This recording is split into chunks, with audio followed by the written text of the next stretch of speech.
Bien, bonjour. Donc nous allons commencer ce cours, mais avant de commencer strictement ce cours, je vais rattraper un échec technique de la semaine dernière. Je vous avais promis un petit film montrant comment des cellules cytotoxiques tuaient des cellules cibles. Donc en principe, ça marche.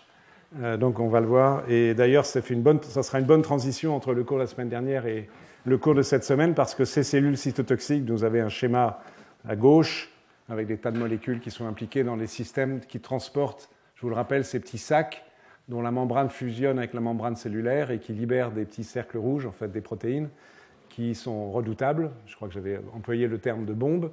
Ces petites bombes vont pénétrer dans la cellule cible qui est ici et vont la tuer. Donc cette cellule cible peut être une cellule infectée par un virus. Je vous en ai parlé la semaine dernière dans le contexte de l'infection par le virus d'Epstein-Barr. Si on a le temps tout à l'heure, en fin de ce cours, je vous parlerai de l'infection par le cytomégalovirus. Et je vais vous parler des hépatites virales. Et dans ce cadre-là aussi, ces cellules tuent. Alors les cellules qui tuent, suspense. Et voilà, ça commence bien. Attends, il faut que j'arrive à mettre la flèche sur le film. Voilà, normalement ça devrait le faire là. Ah non. Pourquoi j'y arrive pas là? Il passe à la diapo d'après, je ne sais pas pourquoi. Voilà, même avec vous, si c'est avec vous aussi. Ah, voilà, c'est parti. Donc en point vert, ce sont les granules cytotoxiques, et en rouge, ça y est, ça vient d'apparaître, c'est la pénétration d'un colorant fluorescent dans la cellule morte. Donc ça, évidemment, c'est accéléré. Le temps réel de ce film, c'est quelques minutes. On va essayer de le repasser, après tout. Voilà. Donc vous voyez, la cellule en haut s'attache à celle qui est en dessous, ici, et paf, elle la tue, elle devient perméable, et donc il y a le colorant fluorescent rouge qui rentre dedans. Donc ça, vous voyez en quelques secondes ce qui, en réalité, se passe en quelques minutes. Merci encore pour l'aide appréciable à montrer ce film. Et donc, il faut savoir que ces cellules, je le répète, sont des serial killers, donc dans un terme consacré des livres, des romans policiers, c'est-à-dire qu'elles sont capables successivement de tuer plusieurs cibles à quelques minutes d'intervalle, parce qu'elles ne relarguent pas d'un coup tout leur sac. Donc elles vont utiliser quelques sacs, donc quelques munitions si vous voulez, pour tuer une cellule, et puis elles en gardent d'autres pour la cellule suivante, pourvu qu'elles la reconnaissent, etc. etc. Donc cette affaire-là est un médiateur tout à fait important de l'immunité contre les virus, et aussi au passage, même si ce n'est pas l'objet du cours de cette année, contre les cellules cancéreuses. Alors maintenant, il faut que je change de projection. Celui-là, je la laisse ouverte parce qu'on va y revenir tout à l'heure normalement. Et on va passer aux hépatites virales. Les voilà.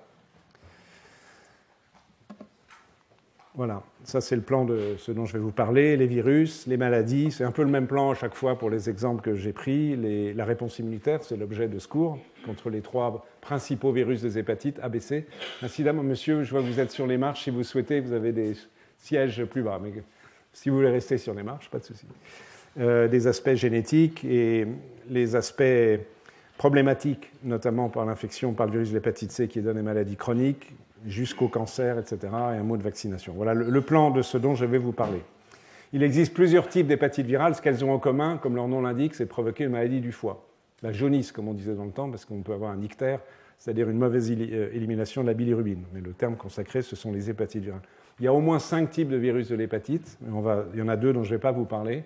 On connaît d'ailleurs encore relativement peu de choses et qui ne sont probablement pas extrêmement importantes en termes de santé, encore que le virus E chez les sujets immunodéprimés peut être cause d'infections graves. Mais les 3 principaux sont les virus de l'hépatite A, l'hépatite B, l'hépatite C. Et en fait, ils n'ont rien à voir, ils n'appartiennent pas aux mêmes familles. Vous allez voir qu'ils ne sont pas structurellement équivalents. Ils sont composés pour certains d'ARN, d'autres d'ADN, pour ce qui est de leur matériel génétique. L'hépatite A, elle ne donne pratiquement qu'une infection aiguë. Donc, on a l'infection, on en guérit 99,9 fois sur 100. Et c'est terminé, on a une immunité. C'est une infection qu'on rencontre peu dans nos pays. Mais comme vous le savez, on se vaccine souvent contre les virus de l'hépatite A quand on voyage dans les pays lointains. L'hépatite B est une infection aiguë dans 90% des cas, mais qui peut devenir chronique. Là, on entre dans des problématiques médicales sérieuses. Et il y a actuellement dans le monde, on va revoir les chiffres, ça c'est assez impressionnant, 350 millions de personnes, 350 millions, ça fait à peu près un peu moins de 5% de l'humanité, qui a une infection chronique par le virus de l'hépatite B. Donc c'est un problème de santé majeur à l'échelle mondiale. En France, c'est quelques centaines de milliers. Donc c'est moins important, mais pas négligeable. Virus de l'hépatite C, moins souvent aigu, plus souvent chronique, on en rediscutera tout à l'heure. 170 millions, à peu près la moitié, 170 millions de personnes dans le monde qui portent une infection chronique par le virus. Par exemple, c'est une situation particulièrement dramatique en Égypte. La majorité de la population est infectée par le virus de l'hépatite C, qui a été transmis par des vaccinations, des aiguilles, donc par injection, avec du matériel non stérile. C'est un drame de santé publique de l'Égypte, par exemple. Et cette affaire est très sérieuse en termes de retombées, de santé et donc de vie, puisque parmi les 10 premières causes de décès, peut-être ceux qui étaient là au premier cours s'en souviennent, où j'ai passé en revue les causes de décès, les causes de décès infectieuses. Donc parmi les 10 premières causes de décès, toutes causes confondues, infectieuses ou non infectieuses, il y a l'hépatite B, les hépatites. Parce que, comme on va le revoir, l'hépatite B chronique, l'hépatite C chronique provoque cirrhose et cancer du foie. Vous avez ici, je crois que je vous avais déjà montré cette diapositive, mais je la remonte pour indiquer la mortalité annuelle. Donc parmi d'autres causes de mortalité, cette diapo concerne uniquement les hépatites.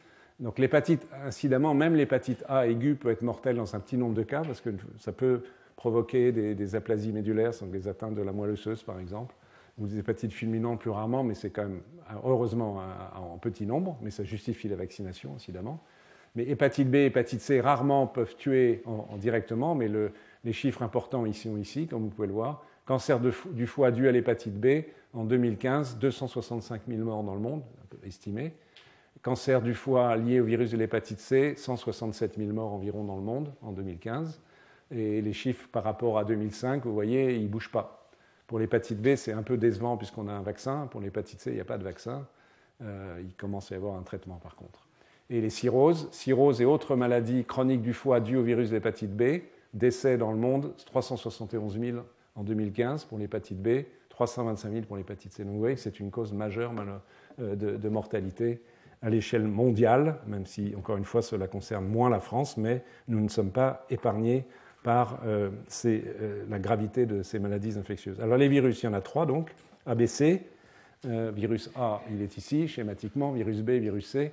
Le virus A, c'est un virus à ARN, je montrerai dans un instant de façon un peu plus précise les choses, avec une capside. Le virus hépatite B, c'est un virus à ADN, avec enveloppe, capside, etc. Et le virus d'hépatite C, il a schématiquement cette forme, c'est aussi un virus à ARN. Vous avez ici des images en microscopie électronique à partir du plasma de sujets infectés, de ces sphères qui correspondent au virus de l'hépatite A. Et ici, le virus de l'hépatite B qui peut prendre ces formes un peu tubulaires.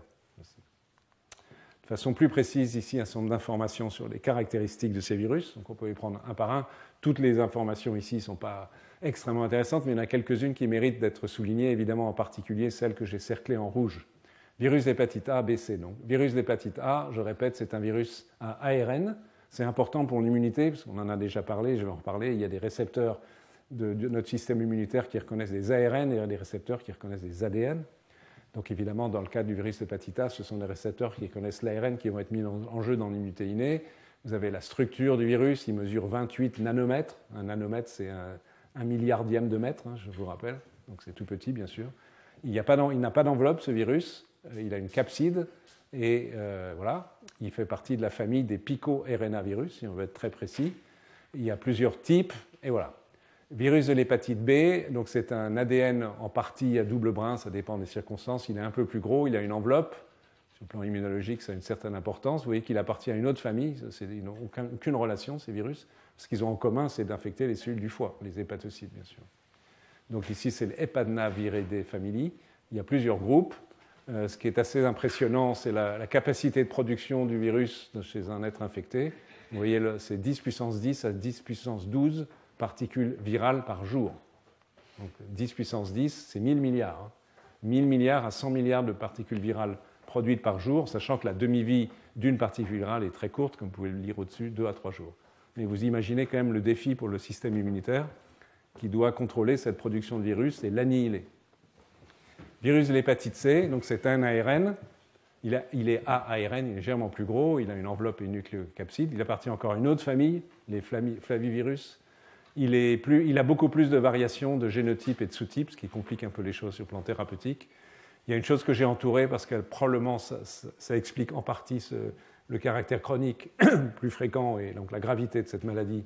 C'est la grande capacité de mutation du génome du virus, quelque chose qu'il a en commun avec le virus du sida, qui n'a évidemment rien à voir. Ce n'est pas du tout les mêmes familles de virus, mais ces deux virus, l'hépatite C d'un côté, HIV de l'autre, sont des virus à très haut taux de mutation. Donc, autrement dit, le génome viral tolère les mutations, ça n'empêche pas le cycle viral de se faire. Et vous voyez que dans ce cas-là, la production de virus est aussi considérable. C'est de l'ordre de 10 puissance 12, 100 000 milliards de particules virales produites chaque jour, avec une demi-vie très brève de chaque particule virale, 3 heures. Voilà. Donc un certain nombre de considérations, dont certaines sont tout à fait pertinentes en termes de réflexion pour la réponse immune contre ces virus, ce dont on va parler ensuite, et avec quand même l'idée, cela je trouve est assez frappant, d'imaginer que le système immunitaire doit, dans la mesure du possible, contrôler complètement la production du virus, annihiler totalement celle-ci, et que quantitativement, cela représente un défi sérieux. Alors, on va regarder un peu plus en détail ce qui se passe sur le plan virologique avec ces virus, au moins pour l'hépatite B et l'hépatite A. Ça, c'est pour le cycle. Donc, pour l'instant, il n'y a pas de système immunitaire là-dedans. C'est le virus tout seul. Le cycle du virus de l'hépatite B, ça, c'est une cellule hépatique ici, un hépatocyte, comme on dit. Le noyau ici, le cytoplasme. Donc, le virus, il est là. C'est une image, bien sûr. Donc, cet ADN pénètre, comme tous les virus qui pénètrent lors d'une infection, leur capside, leur enveloppe, il est déshabillé schématiquement et le contenu interne du virus, donc ici en violet, va être susceptible de persister sous forme épisomale, c'est-à-dire non intégré dans le génome, à côté du génome, mais dans le noyau, sous forme d'un ADN circulaire très particulier, le triple C DNA, qui est assez robuste et qui est assez résistant à tous les médicaments antiviraux qu'on peut utiliser. Cet ADN, évidemment, est source d'ARN messager, qui produit les différents composants protéiques du virus, l'enveloppe et d'autres protéines, la polymérase qui permet la réplication, etc. Et donc, l'ensemble des éléments, l'ARN est rétrotranscrit en ADN, permet la fabrication de particules virales qui vont partir ensuite via le Golgi et être excrétées à l'extérieur avec une production importante, comme je vous l'ai dit, de particules virales. Donc, un élément important, c'est la persistance de ce triple C ADN dans une forme circulaire qui est extrêmement robuste et composée d'ADN double moins. Pour le virus de l'hépatite C, la biologie du virus est complètement différente. Elle est maintenant très bien connue. Et heureusement qu'elle est très bien connue, même si je ne vais pas entrer dans tous les détails, c'est qu'ont été identifiées des protéines clés qui sont des cibles de thérapeutiques. Et vous savez probablement que depuis un petit nombre d'années, il existe des médicaments très efficaces pour guérir, je dis bien guérir de l'infection par le virus de l'hépatite C, et ceci provient de la connaissance très fine de l'ensemble des protéines et de la biologie du virus, qui ont permis, en ciblant certaines protéines, d'en bloquer l'action, bloquer le cycle qui est ici, que je vais décrire brièvement, le cycle de réplication du virus. Donc, dans le cas du virus d'hépatite C, donc je rappelle que celui-ci est un virus à ARN, il pénètre, par un récepteur dont les noms sont marqués ici, il est endocyté, donc il est ensuite contenu dans une molécule d'endocytose, et ensuite la vésicule elle-même va être ouverte, et les protéines, il y a une traduction de protéines et qui vont se former sous forme ici de polyprotéines dans ces structures particulières, et c'est à ce stade que se fait la réplication associée à des membranes et dans le cytoplasme de la cellule, la réplication de l'ARN viral. Et donc vont se former les virions dans ces structures particulières, dans des complexes qui associent des protéines aussi à certains lipides membranaires. Donc maturation des protéines qui sont glycosylées, et les vésicules fusionnent avec la membrane cellulaire, et le relargage donc, de virions. Je vous rappelle que sur le plan quantitatif, ceci est massif, production de l'ordre de 1000 milliards de particules virales chaque jour, selon ce cycle cellulaire. Voilà, ça c'était de façon très schématisée. Hein, les spécialistes, les virologues pourraient passer beaucoup plus de temps que moi et de façon plus compétente que moi dans la description du cycle viral, qui est très important. Mais un minimum est nécessaire pour parler de l'immunologie, mais c'est évidemment sous l'angle de la réponse de l'hôte que je veux me situer surtout.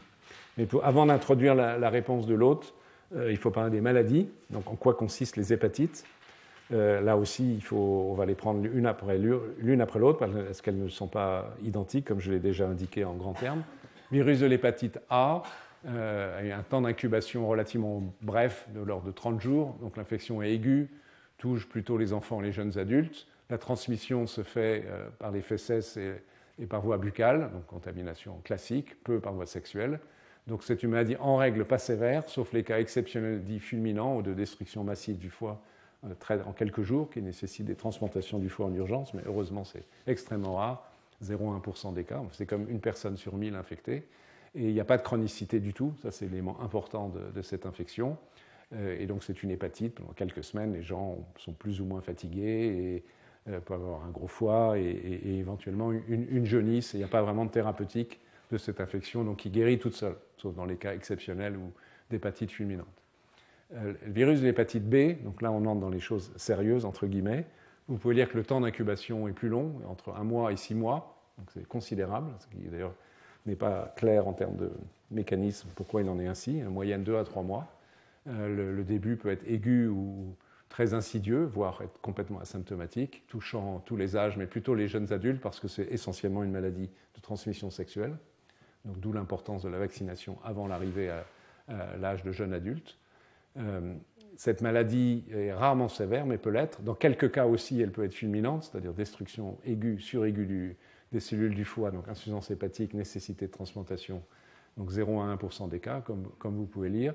Et dans jusqu'à à peu près 10% des cas, cette maladie, entre 1 et 10%, ça dépend des études, l'infection devient chronique, donc et devient un problème sérieux pour l'avenir de l'individu, en sachant que dans les transmissions, qui est une situation particulière, la femme enceinte peut transmettre le virus au bébé par infection néonatale et chez le nouveau-né, et donc l'enfant ensuite, l'infection est chronique 9 fois sur 10. Donc c'est une maladie potentiellement plus sévère. Et le pronostic est d'autant plus sévère que les personnes sont âgées. Il y a une série de thérapeutiques, dont l'interféron, on va beaucoup parler d'interféron, et de médicaments qui ciblent le virus, relativement efficaces, mais pas complètement efficaces, et en particulier compte tenu de la résistance de ce cercle d'ADN persistant à l'état épisomal. L'infection par le virus de l'hépatite C, le temps d'incubation, vous voyez, entre 15 jours et 5 mois, en moyenne 50 jours, début insidieux, tous les âges de la vie. L'infection peut se faire à travers la peau, périnatale rarement. La sévérité de la forme aiguë est modérée. Il y a aussi rarement des formes fulminantes, mais par contre, ici c'est marqué 85%, dans une autre, je vais vous montrer ensuite un autre chiffre de 60%, mais de façon prédominante, c'est une infection virale qui entraîne la chronicité. Donc ça c'est un point important, une question que je vais discuter, mais sans avoir une solution complète à la question. C'est comment se fait-il que le virus de l'hépatite C provoque chez la majorité des individus une infection chronique, donc potentiellement grave, alors que pour le virus de l'hépatite A, c'est jamais, et que le virus de l'hépatite B, c'est moins souvent. Et il y a quelques éléments d'explication, mais qu'on va discuter tout à l'heure. Il y a un petit nombre de porteurs, donc l'évolution possible vers les cancers du foie, on en a déjà parlé, ça dépend des situations. Il y a maintenant des traitements qui sont en partie, dont les noms des molécules sont marqués ici, pour partie, pas tous, qui existent depuis quelques années, qui sont extrêmement efficaces. Avec des cures de traitement d'environ 4 semaines, on peut guérir d'une hépatite C, on le faire complètement disparaître, ce qui est évidemment un progrès considérable dans la prise en charge de ces malades et qui peut laisser espérer qu'à terme, quand tous les malades auront pu être traités, il n'y aura donc plus de cancer du foie ou de cirrhose provoquée par le virus de l'hépatite C. Mais évidemment, on en est encore loin, surtout à l'échelle mondiale. Je vous rappelle les chiffres que j'ai déjà évoqués tout à l'heure et qui sont remontrés sur cette diapo pour que les choses soient claires. Donc à nouveau, si on les prend l'un après l'autre, virus de l'hépatite A, on estime qu'il y a au moins 1 500 000 personnes qui sont infectées chaque année, une transmission par voie orale et par les sécrétions des fesses. Virus de l'hépatite B, je l'ai déjà dit, 350 millions de personnes infectées de façon chronique. Transmission qui est verticale ou périnatale, et puis donc transmission sexuelle et éventuellement évidemment par injection parentérale. C'est le cas de l'Égypte, pardon, l'Égypte c'est hépatite C, mais c'est arrivé aussi dans d'autres circonstances. Hépatite C, 170 millions donc, de porteurs chroniques, essentiellement injection parentérale comme étant un des vecteurs importants. Donc c'est le tragique exemple que j'évoquais de l'Égypte. Voilà, l'épidémiologie. Encore un mot, donc je me répète un peu, mais je pense pour que les choses soient claires pour la suite. L'histoire naturelle de l'infection. Donc le virus de l'hépatite A maladie qui auto-limitée, autrement dit qui guérit toute seule, et il n'y a pas d'évolution vers l'infection chronique, alors que pour l'hépatite B, dans 90% des cas, il y a hépatite chronique s'il y a eu transmission de la mère à l'enfant, donc contamination du nouveau-né, et un peu moins de 10% dans les transmissions classiques entre postnatales, disons.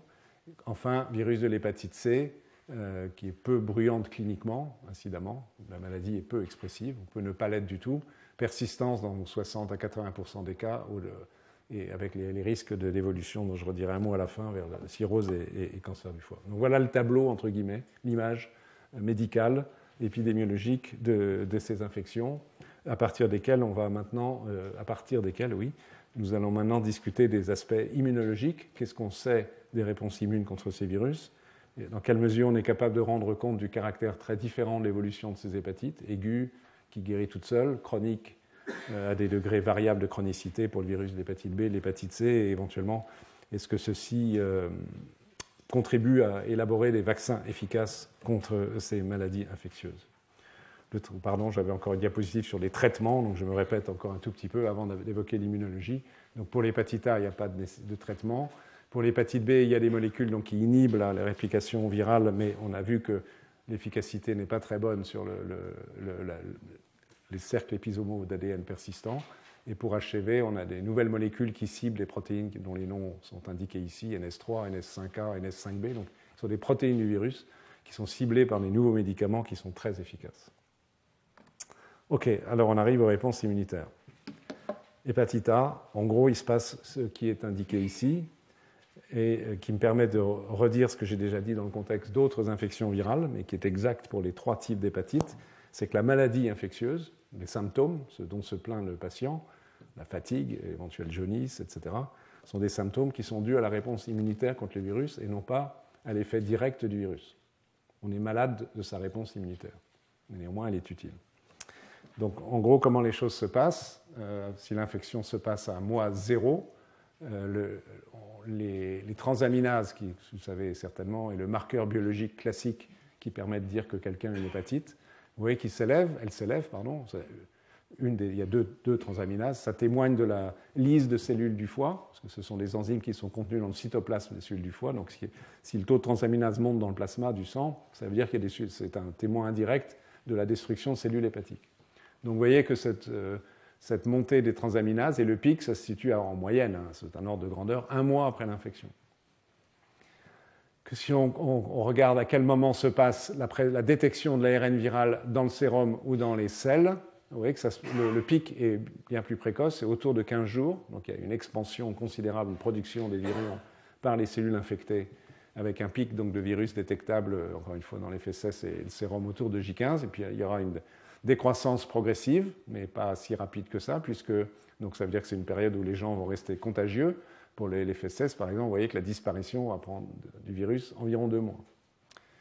Ensuite, ce qui est intéressant de regarder, ensuite, c'est ce qui est en vert et en bleu. Ce qui est en vert, c'est la réponse d'immunité innée.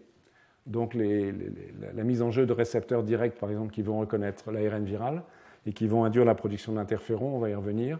Et les interférons vont induire la production de toute une série de protéines qu'on appelle les interférons signaling genes. Il y en a plus de 300, donc 300 molécules dont la production est induite dans les cellules infectées, donc dans les cellules du foie elles-mêmes, aussi dans les cellules du système immunitaire, mais dans les cellules du foie, il y a une réponse innée qui est déclenchée, et comme vous voyez, assez vite, puisque tout ce qui est vert ici, donc, c'est-à-dire que ces gènes sont produits à des degrés divers, etc., mais vous voyez que ça commence très très tôt après l'infection, et à un moment où il n'y a aucun symptôme. Évidemment, ça persiste un certain temps, mais ça s'arrête. C'est assez bref, et au bout d'1 mois, c'est terminé, schématiquement. Et en bleu, c'est l'immunité adaptative.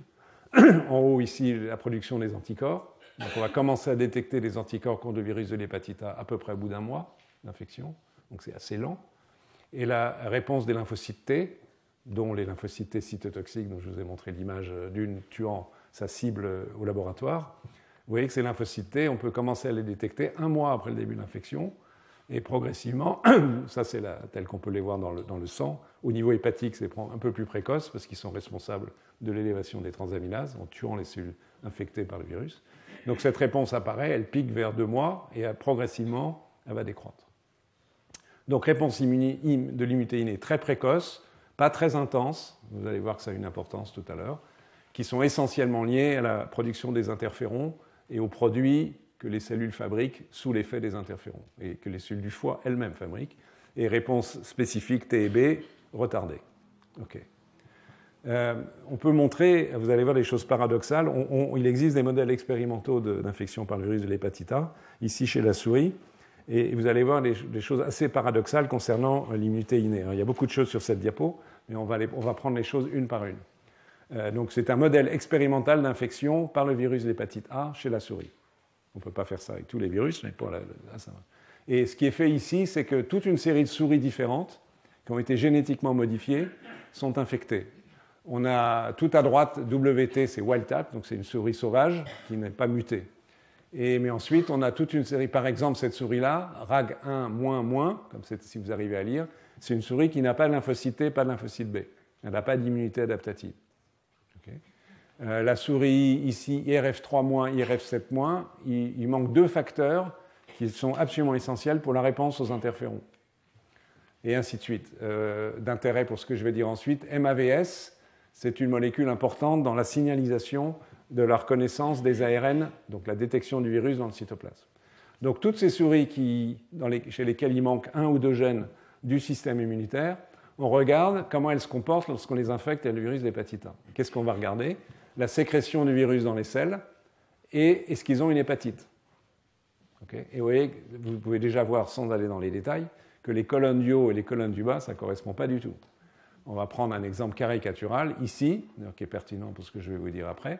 Les souris qui n'expriment ni RF3 ni RF7, donc je rappelle qu'ils sont des molécules nécessaires à la transmission des signaux qui induisent la réponse aux interférons de type 1.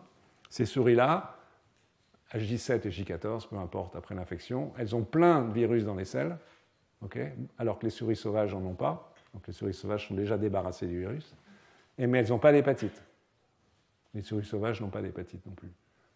Okay. Par contre, on peut avoir une hépatite chez la souris, c'est moins facile que chez l'homme avec ce virus, mais les souris qui n'ont pas de récepteur pour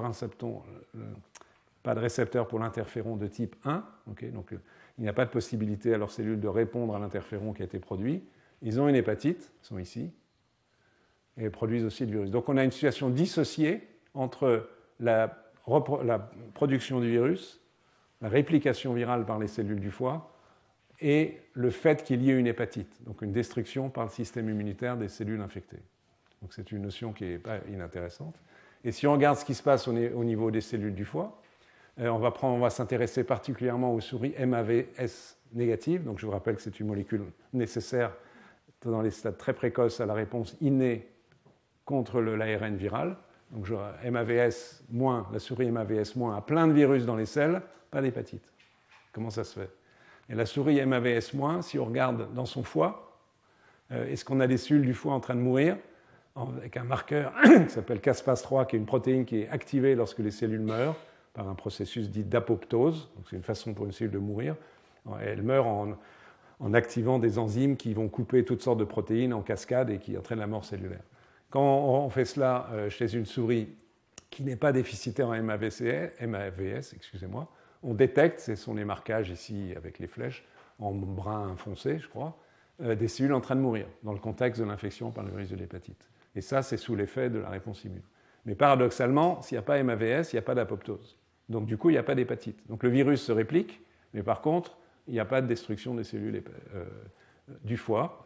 Et là, on retrouve des éléments similaires sur la détection du virus dans les selles.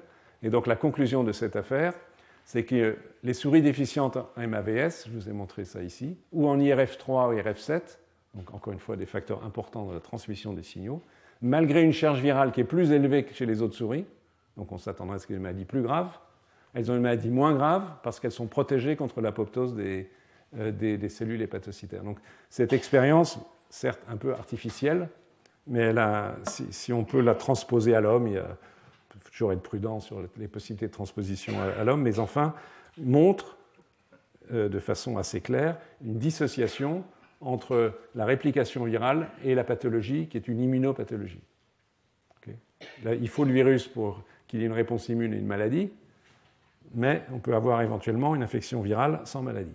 C'est l'exemple de ce qui peut se passer, évidemment de façon artificielle dans le cas qui est présenté ici, mais je trouve assez intéressant. On passe au virus de l'hépatite B, même schéma. Donc il vous montre en fonction du temps.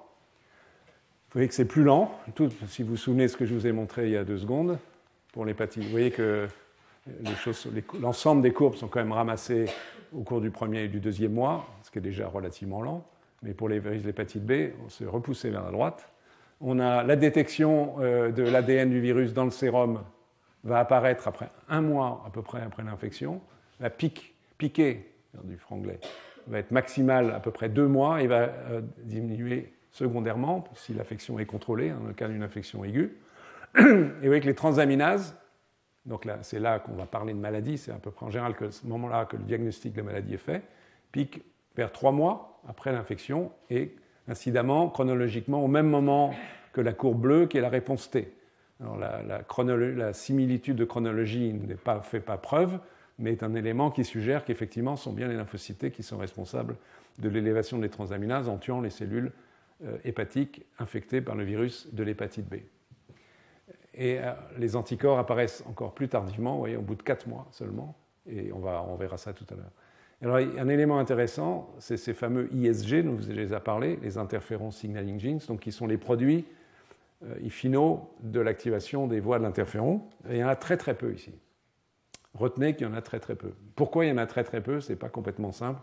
On va en rediscuter tout à l'heure, mais retenez surtout pour la discussion qui va suivre le fait qu'il y a un relativement faible engagement de l'immunité innée interféron dépendant dans le cas de l'infection par le virus de l'hépatite B. OK? Ça, ce sont des images justement qui corrèlent hépatite et présence des lymphocytes T. Donc, ce sont des biopsies de foie de malades infectés par le virus de l'hépatite B. Vous avez les petites cellules ici qui sont des lymphocytes. Ça, c'est un hépatocyte. Okay? Ça, c'est un lymphocyte qui est plus petit, avec un noyau plus dense. Et là, vous avez une image en immunofluorescence avec des lymphocytes T CD8. Donc, il y a un infiltrat important de lymphocytes T, surtout CD8, essentiellement cytotoxiques, dans le foie au moment de l'hépatite. Et vous avez ici une autre image qui vous montre donc, l'induction des lésions hépatocytaires par ces lymphocytes T qui tuent, par le mécanisme que je vous ai montré en tout début de cours, et qui font que, si vous voyez là, vous pouvez voir que sur cette image, il y a beaucoup de cellules en fait, qui sont mortes, qui sont en train de mourir, des débris cellulaires en pagaille, et qui sont l'effet de ce genre de cellules.